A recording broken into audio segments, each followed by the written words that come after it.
Was pretty good, actually. I thought to be a little bit more exhausted than I am, since I woke up at 6 a.m. after I have visited some friends for 2 days and it went pretty late. So yeah, I woke up, then I picked up live at the Rewe Center, close to my place. And then we were driving approximately 5 hours with one small break to Hamburg. Yeah, that was basically it. So I actually didn't believe that the drive would pass by so fast, since it's 5 hours, but we were just talking all the time, or I was listening to music and thought about things. So yeah, didn't even realize it was 5 hours, and now we have had just sound check, load in, whatever stuff, and I'm still not that tired yet. Very unusual for me, yeah. Currently having the Weekender tour with Orden, Ogan and Angus McSix. That means that we have been playing on Friday and Saturday, last week on Saturday and Sunday. And today, it's Friday, tomorrow is the last show in Oberhausen. And then the tour is already over, before we are heading to our European tour with Dirk Schneider. That will take for 5 weeks.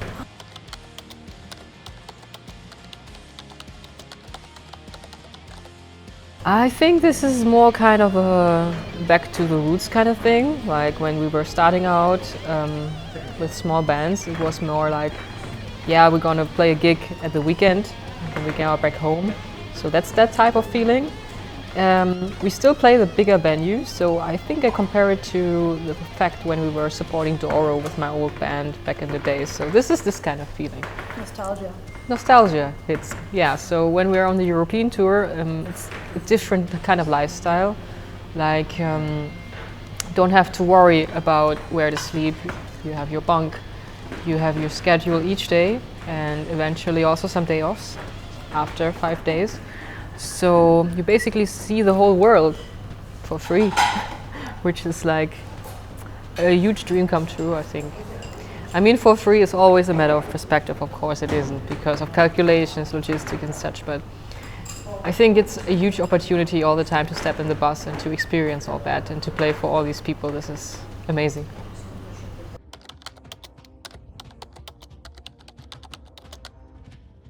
The people.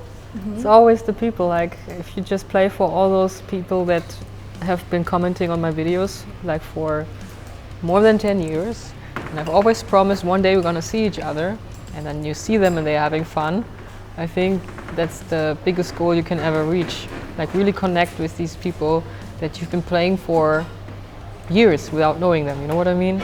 And of course you just also make new friendships. You find people that are just as crazy as you are, and this is like a special time where you are very intimate with random strangers that eventually become friends.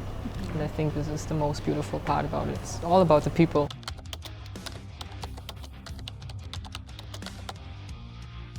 I eat usually, because normally I don't really have time to eat, and I don't want to faint on stage, so you gotta track the calories in order to get the energy out, because what I did was a mistake that I didn't eat for a day because it was so stressy, and then after the show I had a huge headache, but I also had a huge stomach ache, so that I couldn't even eat anything after this. This was torture. And of course what I do is that I warm up my fingers, make sure that also my hands are warm, because otherwise you just can't play guitar. I used to do stretching. Since I'm working out, I don't do stretching anymore because my body is very flexible now. Of course I do makeup and set up my costume, and on soundcheck we made sure that the spare guitar is in place. I make sure that my spare cable is in place, which indeed is, I was just thinking, but it's laying somewhere else, but it is in place. I make sure that I have enough guitar picks. And yeah, that's basically it. After 5 or 7 gigs I changed the strings, which I did last time, so I'm good. And then that's it.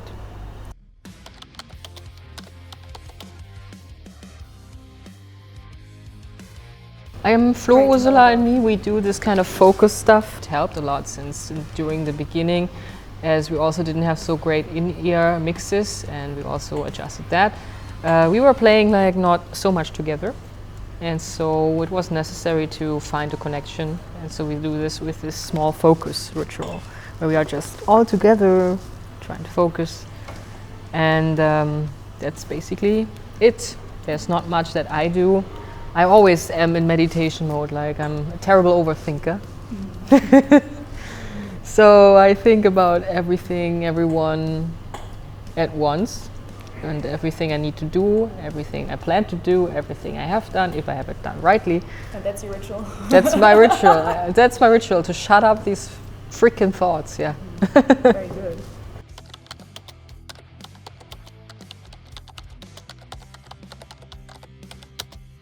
Chester Bennington.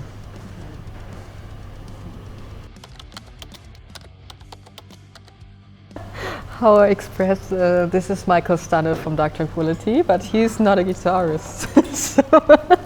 But I love his vibe. I love how he's a sunshine. I just put it like this. I don't know. This guy's personality is very deep, and you can just feel it in the way he interacts with people, in the way he prepares his interactions or what he says. And it's very thoughtful. It's very warm. And you can also hear this in his voice, so he's able to connect on different levels. This is like a fun story. Like, I was visiting the Halo Effect concert in Cologne, and I was dragged into a mosh pit, was tossed around a pit, and in the pit, and then I got an elbow to the throat, an elbow to the head, and then there were like two super squishes where I was like, whoa! And on the next day, Michael messaged me if I'm okay or if I have too many bruises, and so like, this guy observes everything, you know. He's there in this moment. And I think this is so rare nowadays, that these bands that are caring, that are really truly caring for their audience. And I think this is something very special, and this is why he's a big idol for me. Concerning guitarists, it's hard for me since I thrive from a variety of legendary players, and I don't want to compare, because every single one is an individual with their own traits. Everyone is awesome. So it's really hard to nail down any specific guitarist. So yeah, I mean, if you listen to the bands I listen to, these are the people I look up to. So we have Johan Reinholz, who is shredding like crazy. We got a Niklas Sundin, who had just wrote these nasty, crazy riffs from the first albums. We have a Sinister Gates, we have a Michael Paget, we have so many of them. Matt from Trivium, we have Guthrie Govan, we have JF from Cataclysm. This guy is also like, you talk to him, he's one of the kindest guys I've ever met, and then on stage, you know, I really like this transformation. And yeah, I could enlist at least 50 to 100 guitar players that I really like and look up to. And today also, if you check out Talia from Angus McSix, she's awesome. She's not sitting here currently, I think, but crazy good guitarist, and she radiates also something. And this is something so important, I feel, that you see or you hear that the person is there. And this is something very unique. But to get the question to an end, too many to name.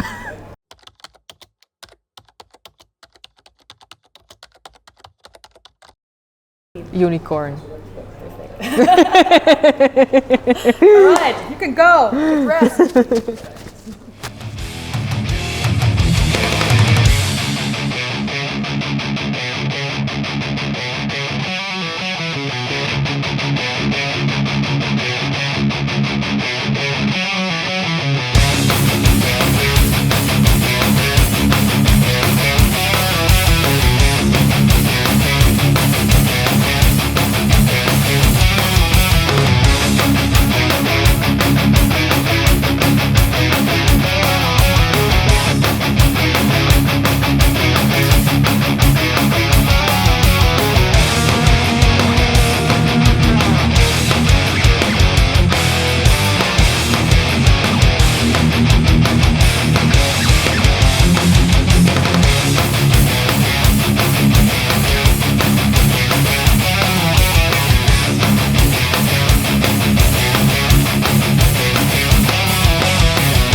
let me know in the comments below how much you enjoyed this kind of different video. Huge thanks to ZORA for editing all of this and for visiting me in Hamburg to get the Q&A and the filming done.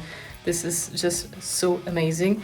The video was taken from our tour with Orden, Ogan and Angus McSix already in, I think it was February. So a kind of a late video, but you will get some more of these still in the following weeks. At this point, I want to say thank you so much to all the amazing support on Patreon. You guys are the best team ever. If you want, you can check out my other videos here or click subscribe, hit the bell and select all. If you want to get notified about all my future uploads. Yeah, see you soon.